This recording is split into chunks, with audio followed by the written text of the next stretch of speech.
ఈ ప్రోగ్రాం వీక్షిస్తున్న మిమ్ములను దేవుడు దీవించి ఆశీర్వదించునుగాక. గొప్ప ధననిధి రాసుకోవడానికి నీతిమంతుని యొక్క ఇల్లు గొప్ప ధననిధి. అందరూ కూడా నా టాపిక్ ని రాసుకోవడానికి ప్రయత్నించండి. కొంచెం సామెతలను ఎక్కువగా టచ్ చేస్తున్నాను ఈ మధ్య కాల సమయంలో. ఎందుకంటే సామెతలు మనకు జ్ఞానాన్ని ఇస్తుంది, ఐశ్వర్యాన్ని గురించి, దేవుని ప్రేమని గురించి చాలా విషయాలు తెలియజేస్తుంది. దాంట్లో చూసే దాన్ని బట్టి మరి దాని యొక్క లోతును మనం తెలుసుకుంటాం. సొలొమోను అంటేనే అన్ని విషయాల్లో బ్లెస్ అయ్యాడు. దాంట్లో ధనం విషయంలో, దీర్ఘాయుష్య విషయంలో, దేవుని ప్రేమించే విషయంలో చాలా గొప్పగా ఉన్నట్టుగా మనం చూస్తాం. దాంట్లో నుంచే ఒక మాట నేను తీసుకొని మాట్లాడుతున్నాను. మరి నీతిమంతుని యొక్క ఇల్లు, నీతిమంతుని యొక్క ఇల్లు ఎలాగుంటదంటే మరి దీనంగా, దరిద్రంగా కాదు, కానీ గొప్ప ధననిధి అని మరి ఇక్కడ సొలొమోను దేవుని ఆత్మ జ్ఞానము ద్వారా మాట్లాడుతున్నట్టుగా మనం చూస్తున్నాం. ఈరోజు అవును, నీతిమంతుని ఇంటి వలె మన ఇల్లు ఉండాలి. నీతిమంతుని ఇల్లు అంటే ప్రార్థన కలిగిన కుటుంబం, దేవుని రక్తములో కడగబడిన కుటుంబం, దేవుని ఆత్మతో నింపబడి దేవుని విషయాల పట్ల ఆసక్తి గల కుటుంబాన్ని నీతిమంతుని ఇల్లు అంటారు. చూడండి, భక్తిహీనుల ఇల్లు నీతిమంతుని ఇల్లుకు చాలా డిఫరెంట్ ఉంటుంది. భక్తిని ఇంట్లో ఆ ప్రార్థన ఉండదు, ఆ భయం ఉండదు, ఆ దేవునికి ఇచ్చే విధానం కూడా వారికి తెలియదు. మరి ఒకవేళ వారిని బలవంతంగా వాక్యములు నడిపించాలని కోరుకున్న వాళ్ళు నడవరు, ఇష్టపడరు, వారు ఒక చోట స్థిరపడరు. కానీ నీతిమంతుని యొక్క ఇల్లును దేవుడు ఎలా ఉంచుతాడంటే ఈ భూమి మీద ఉన్నప్పుడే ఈ స్పిరిచువల్ లైఫ్ లో, ఈ ఫిజికల్ లైఫ్ లో గొప్ప ధన నిధి అంట. మరి నిధులు చూసారు, ఎప్పుడైనా నిధి చూసారా? చాలా పాతకాలపు రాజులు మరి ఒక వజ్రాలు కానీ, వైడూర్యాలు కానీ, వెండి బంగారాలు కానీ వాళ్ళకి నిధులు ఉండేటి. ఎక్కడైనా ఒక నిధిలాగా దాచిపెట్టేవారు, చాలా విలువైన వాటిని దాచిపెట్టేవారు. దాని నిధి అంటారు. ఇప్పుడు బావి ఉందనుకోండి, అది నీళ్ళు వస్తుంది, బంగారు గౌన్లు ఉంటాయి, బంగారపు గౌన్ అంటే ఒక ఏంటంటే మరి బొగ్గు గనులు ఉంటాయి. బొగ్గు గనులను చూస్తాం కదా, లోపల తవ్వుతున్న కొద్ది బొగ్గు వస్తా ఉంటుంది. ఇది నల్ల బొగ్గు, నల్ల బంగారం అంటారు. అలాగే చాలా నిధి అంటే మరి ఒక లోపల తవ్వుతున్నప్పుడు గుప్తమైన ఒక చోటుని ఏమంటామంటే దాచిపెట్టి, లేకపోతే అక్కడ ఉన్న ఆ ధనమును, ఆ ధననిధిని నిధి అంటాం. ఓకే, మంచిది. ఈ యొక్క రాత్రికాల సమయంలో మరి నీతిమంతుని యొక్క ఇల్లు, నీతిమంతుని యొక్క ఇల్లే గొప్ప ధననిధి అంట. అంటే ఆ ఇంటిలో ఏముంటదంటే ధన నిధి ఉంటుందంట, గొప్ప ధననిధి ఉంటుందంట. ఓకే, చూద్దాం. సామెతల గ్రంథం 15వ అధ్యాయం 6వ వచనం.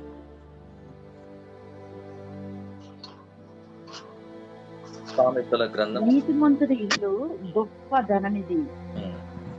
చదువుతల్లి, కంటిన్యూషన్ ఏముంది? భక్తిహీనునికి కలుగు వచ్చబడి శ్రమకు కారణము. ఓకే, చూద్దాం. సామెతల గ్రంథం 15వ అధ్యాయము ఏముందో చూద్దాం. 15వ అధ్యాయము 6వ వచనాన్ని చదువుతున్నాను. నీతిమంతుని యొక్క ఇల్లు గొప్ప ధననిధి, భక్తిహీనునికి కలుగు వచ్చబడి శ్రమకు కారణం. అంటే భక్తిహీనుని యొక్క ఇంటికి, నీతిమంతుని యొక్క ఇంటికి, నీతిమంతును కలిగిన దానికి భక్తిహీనుడు కలుగు వచ్చుబడికి చాలా తేడా ఉంది. అంటే భక్తిహీనునికి కలుగు వచ్చుబడి శ్రమకు కారణం అంట. వాడు భక్తిహీనుడు సంపాదించిన అది ఏదో వ్యాధికో, బాధకో, కష్టానికో, ఇబ్బంది పాలు కారణం అంట. కానీ నీతిమంతుని ఇంటిలో ఆరోగ్యం ఉంటది. నీతిమంతు ఇంటిలో ఇప్పుడు క్షేమం ఉంటది, నెమ్మది ఉంటది, అది మిగిలిపోతుంది, అది చాలా ఆరోగ్యకరంగా ఉంటది. ఎందుకు? అక్కడ దేవుడు ఉంటాడు కనుక, దేవుని సన్నిధి ఉంటది కనుక. ఈరోజు మరి ఈ రెండింటికి మనం తారతమ్యం చూడాలి. అంటే నీతిమంతుని ఇల్లు, భక్తిహీనుని ఇల్లు. అంటే నీతిమంతుని ఇంటిని, భక్తిని ఇంటిని కనుక పరిశీలిస్తే ఈ రోజులో అంటే భక్తిహీనుని ఇంటికి, అంటే భక్తిహీనుని కలుగు వచ్చుబడి అంటే ధనము ఏదైనా కానీ వచ్చుబడి దేనికి కారణం అవుతుంది? శ్రమకు కారణం అంట. అంటే శ్రమకు కారణం అవుతుందంటే అక్కడ ఏమున్నట్టు మన ఇంటిని మనమే పరిశీలించుకోవాలా. అంటే భక్తిహీనత లేదా భక్తిహీనంగా ఉన్నామని అర్థం. ఎప్పుడైతే సెట్ చేసుకుంటామో అక్కడ ఇటువంటి వ్యాధి కానీ, మరణము కానీ, బలహీనత కానీ, ఇటువంటి మరి శ్రమకు అంటే ఈ వచ్చుబడి శ్రమకు కారణం కాకుండా దేవుడు దాన్ని ఆపివేస్తాడు. ఈరోజు మీ జీవితాలు నీతిమంతుని ఇల్లు వలె ఉండాలని కోరుకుంటున్నా. అంటే ప్రభు రక్తములో కడగబడిన ఇల్లు, అంటే ప్రభు ఉన్న ఇల్లు. ఇంకొక విధంగా చెప్పాలంటే, అంటే ప్రభు ఉన్న ఇల్లు, ప్రభు ఉన్న ఇంటిలో అంతా నెమ్మది ఉంటది, మంచి ఆరోగ్యం ఉంటది. ఇంకొక విధంగా చెప్పాలంటే మనమే ఆ ప్రభు యొక్క ఇల్లు అని దేవుని యొక్క వాక్యం అంటుంది. చూద్దామా, బైబిల్లో చూద్దామా. మరి హెబ్రీయులకు రాసిన పత్రిక 3వ అధ్యాయం 6వ వచనం. హెబ్రీయులకు రాసిన పత్రిక 3వ అధ్యాయం 6వ వచనం. అయితే క్రీస్తు కుమారుడై ఉండి ఆయన ఇంటి మీద నమ్మకంగా ఉన్నాడు. ధైర్యమును నిరీక్షణ వలన ఉత్సాహమును తుదమట్టుకు స్థిరముగా చేపట్టిన ఎడల మనమే ఆయన ఇల్లు. Very good. అంటే దేవుని నివాస స్థలం ఏంటంటే మనమే అంట. ఇంకొక విధంగా చెప్పాలంటే, అయితే క్రీస్తు కుమారుడైండి ఆయన ఇంటి మీద నమ్మకముగా ఉన్నాడు.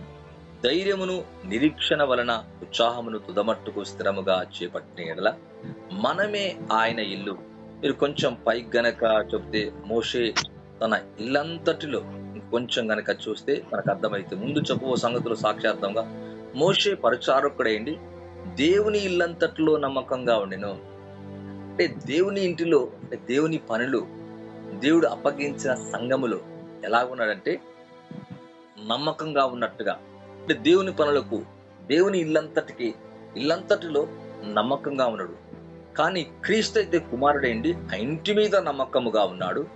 ధైర్యమును నిరీక్షణ ఉత్సాహము తుదమట్టుకు స్థిరముగా చేపట్టిన ఎడల మనమే ఆయన ఇల్లు. అంటే మనము దేవుని ఇల్లు అంట. అంటే దేవుడు ఉండే స్థలం ఏదంటే మనమే, మన హృదయాలే. ఇప్పుడు చూడండి, నీ హృదయము తెరువు అంటాడు. తలుపు తడుతున్నా అంటే తలుపు తడుతున్నా నీ హృదయ తలుపులు తెరవంటాడు. ఏమన్నా తలుపులు ఉన్నాయా ఏంటి అంటే విశ్వసించటమే, నమ్మటమే. అంటే కొందరి జీవితాల్లో ప్రభుని నమ్మరు, ప్రభుని చేర్చుకోరు. హృదయపూర్వకంగా ప్రభు యొక్క పనులు, ప్రభుని స్తుతించటం, దేవుని స్తుతించటం ఇటువంటివి చెయ్యరు. అంటే అది హృదయపూర్వకంగా వాక్యాన్ని వినటం కానీ, రావటం కానీ, లేకపోతే ఆరాధనకి వెళ్ళటం కానీ, కొన్ని విషయాలు వాళ్ళు చేయని కారణాన్ని బట్టి భక్తిహీనుని ఇంటి వలె వారి జీవితాలు ఉంటాయి. అంటే విశ్వాసం ఉంటుంది కానీ ఏదో అంటే అంతగా దేవుని మీద అంత విశ్వాసాన్ని చూపలేరు. ఈరోజు మనమే ఆయన ఇల్లంట. అంటే నీతిమంతుని ఇంటిలో ఆయన ఉంటాడు, మనమే ఆయన ఇల్లంట. అంటే మనలో ఆయన ఉంటాడని అర్థం.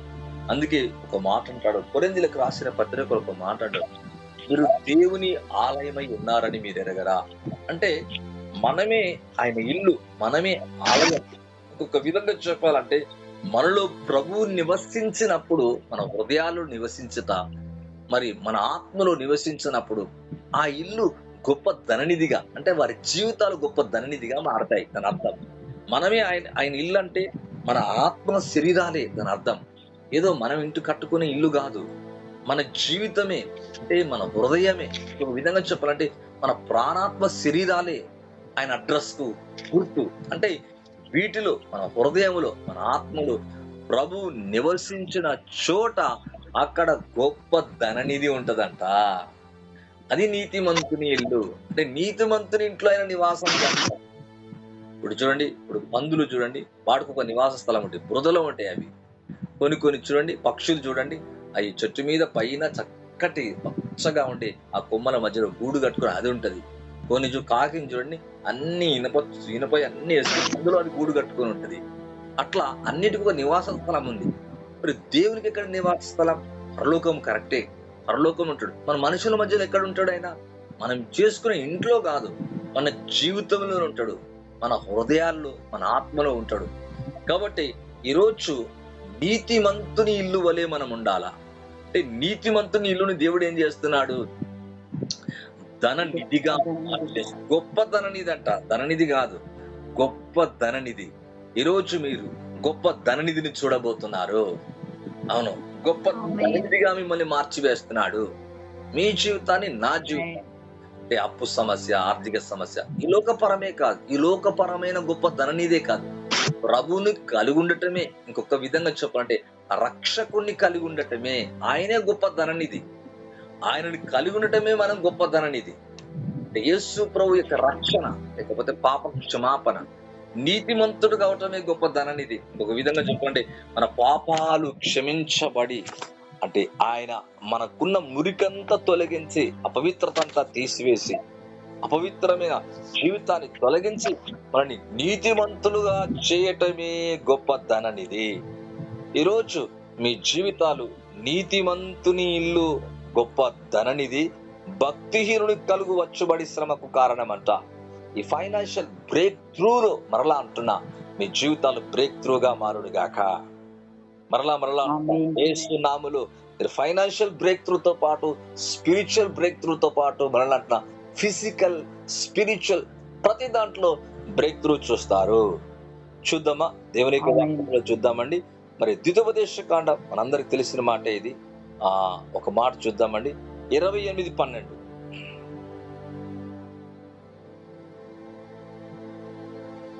యెహోవా నీ దేశం మీద వర్షము దాని కాలమందు కురిపించుటకును, నీవు చేయు కార్యం అంతటికి ఆశీర్వదించుటకును ఆకాశమును తన మంచి ధననిధిని తెరిచును. నీవు అనేక జనములకు అప్పిచ్చదువు కానీ అప్పు చేయవు. Praise the Lord. చూడండి ఎంత చక్కటి మాట. చూడండి, యెహోవా నీ దేశం మీద వర్షము దాని కాలమందు కురిపించుటకు, నువ్వు చేయు కార్యం అంతటిని, నువ్వు విత్తుతున్నావా, నువ్వు నడుపుకుంటున్నావా ఒక వెహికల్, నీ ఇష్టం. నువ్వు ఏ పని, లాస్ట్ టైం కూడా చెప్పాను, నువ్వే కష్టం చేసినా, నువ్వేం చేసినా, నువ్వు చేయు కార్యం అంతట్లో, నువ్వు చేస్తున్న కార్యము దీవించబడడానికి నువ్వు విత్తనాన్ని విత్తుతున్నావు. నీ చేసే కార్యాన్ని ప్రభు దీవిస్తాడంట. నువ్వు చేయు కార్యం అంతటిని ఆశీర్వదించుటకు ఆకాశం అనే తన మంచి ధననిధి తెరచునంట. ఈరోజు మీ జీవితాల మీద, మీ కుటుంబాల మీద, మీ ఇంటి మీద ఆకాశం అనే మంచి ధననిధి ఎవరో కాదు, మన ప్రభువును రక్షకుడైన యేసయ్యే. అవును, ఆయన తన ధననిధి తెరుస్తారంట. ఎవరో ధననిధి కాదు, ఇతరులది కాదు, ఆయన తన ధననిధిని మన కొరకు తెరుస్తారంట. నువ్వు అనేక జనములకు అప్పిచ్చదవు కానీ అప్పు చేయవంట. ఆ స్థాయిలోకి దేవుడు తీసుకెళ్తాడంట. నీ ప్రతి అప్పు యేసు నామములో కొట్టివేయబడును గాక. నీ దగ్గర సమృద్ధిగా మిగిలిపోను గాక. అయితే నీకున్న దాంట్లో నువ్వు దేవునికి వెనుకాడకుండా ఇయ్యాల. భయపడొద్దు. చూడండి, రోగం వచ్చినప్పుడు డాక్టర్ దగ్గరికి వెళ్ళినప్పుడు కొంచెం తగ్గించి అంటామా? వాడెంత ₹1,00,000 బిల్లు రాసింది అనుకోండి, 1,00,000 పావుల కూడా మీరు మెడిసిన్ దగ్గరికి ఎప్పుడైనా వెళ్ళండి. ఈవెన్ సింగిల్ కూరగాయల దగ్గర నన్ను ₹10, ₹2, ₹3 అడగల, కానీ మెడిసిన్ దగ్గర సింగిల్ వెళ్ళి మాకు తగ్గాని ఎవరైనా అడుగుతారా? ఎవరు అడగారు, వాళ్ళు తగ్గారు కూడా. ఇంతే అమ్మంటారు, అంతే తీసుకుంటారు. ఎంతో అది మోసపూరితంగా ఉంటది. కానీ అక్కడ మనం కరెక్ట్ కట్టేస్తాం. అదే ప్రభువుకి ఇస్తే అటువంటి మెడిసిన్కి మనం పెట్టకుండా దేవుడు సాయం చేస్తాడు. ఇక్కడ ఆకాశం అనే తన మంచి ధననిధి నీ కొరకు తెరుస్తున్నట. నువ్వు అనేక జనములకు అప్పిచ్చదవు కానీ అప్పు చేయవు. ఓ దేవుని బిడ్డలు అలాగుండాల, అలాంటి ధననిధి కలిగి ఉండాల. అంటే నువ్వు అనేక జనములకు అప్పిచ్చేస్తావంట. అప్పిచ్చదే స్థితిలో ఉంచుతాడంట, కానీ అప్పు తీసుకునే స్థితిలో కాదంట. అప్పిచ్చదవు కానీ అప్పు చేయవంట. అవును, ప్రభు అటువంటి కృప మీకు నాకు అనుగ్రహించును గాక. చూద్దామా? ఒకసారి చూద్దాం. సామెతల గ్రంథం 15వ అధ్యాయము 25వ వచనం. Oh what a blessing! ఈ రాత్రి కాలములో మీ జీవితాలు ఈ యొక్క ప్రార్థన ద్వారా, ఈ యొక్క వినికిడిలో మీ జీవితాలు పూర్తిగా మారిపోను గాక. దయచేసి శబ్దాలు రాకుండా చూసుకోవడానికి ప్రయత్నం చేయండి. 15వ అధ్యాయం 25వ వచనం. గర్విష్ఠుల ఇల్లు చౌతల్లి. గర్విష్ఠుల ఇల్లు యెహోవా పెరికివేను, విధవరాలి పొరిమేరలను ఆయన స్థాపించును. చూడండి, భక్తిహీనుని ఇల్లు, గర్విష్ఠుల ఇల్లు, లేదా దేవుని లేని ఇల్లు ఇంకొక విధంగా చెప్పాలంటే, లేదా ప్రార్థన లేని ఇల్లు ఇంకొక విధంగా చెప్పాలంటే, అంటే ఈ ఇల్లు ఏమైతుంది? గర్విష్ఠుల ఇల్లు. ఏం చెప్పాను? యెహోవా పెరికివేను. దేవుడే లేడు. దేవుడంటే ఎక్కడ? దేవుడు అంటే ఏడి మాకు కనబడతలేడు. దీన్ని ఏమంటారంటే గర్వం. అసలు నువ్వు వెతుకుతే కదా, నువ్వు వెతుకుతేనే కనబడతాడు. వెతుకు వారికి కనబడే దేవుడు ఆయన, ఎవరు పడితే వాళ్ళకి కాదు. ఇక్కడ గర్విష్ఠుల ఇల్లు యెహోవా పెరికివేను, విధవరాలి పొరిమేరలు ఆయన స్థాపించునంట. మరి మన జీవితాన్ని పిరికివేస్తలేడు దేవుడు. పిరికివేయబడ్డ మన జీవితాలను నాటాడు, ఆయన కట్టాడు. ఒక విధంగా చెప్పాలంటే రక్తములో కడిగాడు, పాపాలు క్షమించాడు. గుర్తు చేసుకోడంట, ఎన్నడూ జ్ఞాపకం చేసుకోడంట. ఇప్పుడు మన జీవితాన్ని ఎలాగుంచుతున్నాడు? నీతిమంతుని ఇల్లు.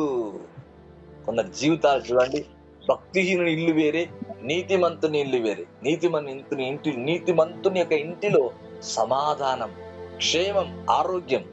ఇక ఒక విధంగా చెప్పాలంటే గొప్ప ధననిధి అని దేవుని యొక్క వాక్యంలో చూస్తున్నాం. ఇదే సామెతల గ్రంథం 14:15, కొంచెం ప్లస్ మైనస్ లాస్ట్ టైం కూడా చూసాం, అలాగే చూద్దాం. 14:11. భక్తిహీనుల ఇల్లు నిర్మూలమగును, యథార్థవంతుల గుడారము వర్ధిల్లును. నీతిమంతుని యొక్క ఇల్లు ధనార్థం. నీతిమంతుని ఇల్లు వర్ధిల్ల చేస్తున్నాడు, ధననిధిగా మారుస్తున్నాడు. మరి భక్తిహీనుల ఇల్లు చూడండి, దేవుని యొక్క వాక్యం అంటే మొమాటం లేకుండా చెప్తున్నాడు. కొంతమందికి ఇలా చెప్పి ఉన్నది సంఘములు చెప్పారు అనుకోండి, ఇక వాడు సంఘానికి రాడు, అంటే చాలా ఫీల్ అయిపోతారు. కానీ మనమంతా ఒక ఆత్మీయ స్థితిలో ఎదుగుతున్న వారు, మనం ఏంటో దేవుడి ఏంటో మనకు అర్థమైపోయింది. కానీ ఇవన్నీ తెలుసుకోవాలా, ఇవన్నీ తెలుసుకుంటేనే మన ఆత్మీయతకు ఎంతో క్షేమం. మరి భక్తిహీనుని ఇంటిని నీతిమంతుని పోల్చి మాట్లాడుతున్నాడు, బైబిల్లో చెప్తున్నాను అంతే, నా సొంత మాటలు ఏమీ లేవు. మరి భక్తిహీనుని ఇల్లు ఏమైపోతుంది, నీతిమంతుని ఇల్లు ఏమవుతుంది అంటే ఇప్పుడు నువ్వు డిసైడ్ అవ్వాలా, నువ్వు ఏ ఇల్లుగా ఉండాలా, ఏ ఇల్లుగా కట్టబడాలా, ఏ ఇంటి మీద నువ్వు పునాది వేసుకోవాలా, ఏ ఇంటిగా నీ జీవితాన్ని కట్టుకోవాలా, ఎలా నీ జీవితాన్ని కట్టుకుంటే నీ స్పిరిచువల్ అండ్ ఫిజికల్, నీ భర్త, నీ భార్య, నీ పిల్లలు ఎలాగ ఉంటారు అనేది ఇక్కడ విశదీకరిస్తున్నాడు దేవుడు.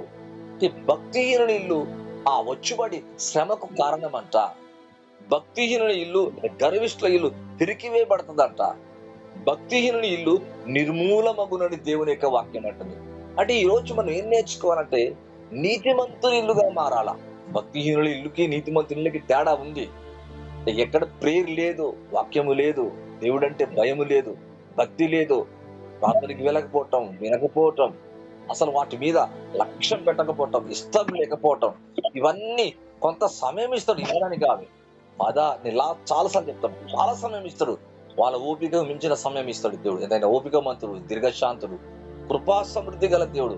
చల్లగా సింహాసనం మీద కూర్చుంటా అనుకుంటున్నారు, ఆయన సమస్తాన్ని పరిశీలించే దేవుడు. చూస్తాడు, సమయం ఇస్తాడు. ఎంతగా మారకుంటే భక్తిహీనుని ఇల్లు నిర్మూలమగునంట. ఆ ఇల్లు కనబడదంట, జీవితం కనబడదని అర్థం. దాని అర్థం మనమే ఆయన ఇల్లు. అంటే ఏదో ఈ ఇల్లు అట్లే ఉండొచ్చేమో 100 సంవత్సరాలు కాదు, యేసుప్రభు వచ్చేదాకా కూడా ఇల్లు మనం కట్టుకున్న ఇల్లు అట్లే ఉండొచ్చేమో. కానీ భక్తిహీనుని ఇల్లు అంటే ఆ వ్యక్తి యొక్క జీవితాన్ని గురించి మాట్లాడుతున్నాడు. నిర్మూలమగునంట. యథార్థవంతుల గుడారం, నీతిమంతునికి గుడారం. దాని అర్థం గుడారం అంటే ఇల్లే. గుడారం అంటే ఆత్మనే, మన శరీరం, మన ఆత్మ ఏమవుతుందంట, వర్ధిల్లునని దేవుని యొక్క వాక్యం అంటుంది.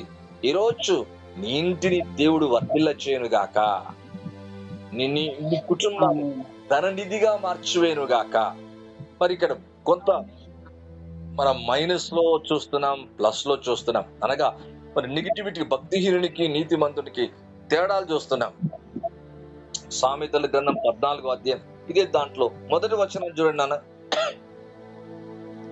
జ్ఞానవంతురాలు తన ఇల్లు కట్టును, మూఢురాలు తన చేతులతో తన ఇల్లు ఓడబెరుకును. చూడండి, జ్ఞానవంతురాలంటే భయభక్తురాలే జ్ఞానవంతురాలు. శ్రద్ధగా దేవుని వాక్యం వినేవారే జ్ఞానవంతురాలు. ఉండి దాని ప్రకారంగా జీవించడానికి వాక్యం వినటం వేరే, ఎవరైనా వింటారు, ప్రపంచం అంతా వింటది. విని చేసే వాళ్ళు చాలా తక్కువ, వాళ్ళే జ్ఞానవంతురాలు.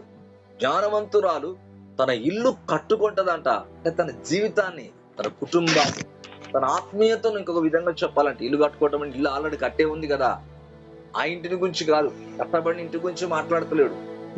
లేకపోతే ఈ ఫిజికల్ గా కనబడి ఈ రాళ్లతో ఉన్న ఇంటిని గురించి మాట్లాడతలేడు.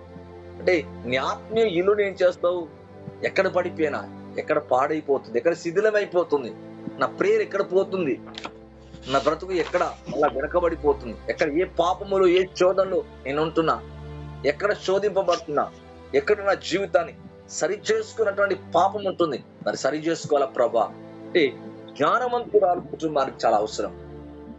ఈరోజు ఒక కుటుంబం బాగుండాలంటే స్త్రీ ప్రాముఖ్యత చాలా ప్రాముఖ్యంగా, స్త్రీ చాలా మరి మెయిన్ గా ఒక విధంగా చెప్పాలని ఇంట్లో చాలా ప్రాముఖ్యమైనది. అంటే స్త్రీ వల్ల ఇల్లు వెలిగించబడుతుంది. అంటే అర్థం ఏంటంటే ఆ ఇంటిని శుద్ధి చేసుకుంటది. అంటే ఒక విధంగా చెప్పాలంటే ఆత్మీయతలో సరి చేసుకుంటది.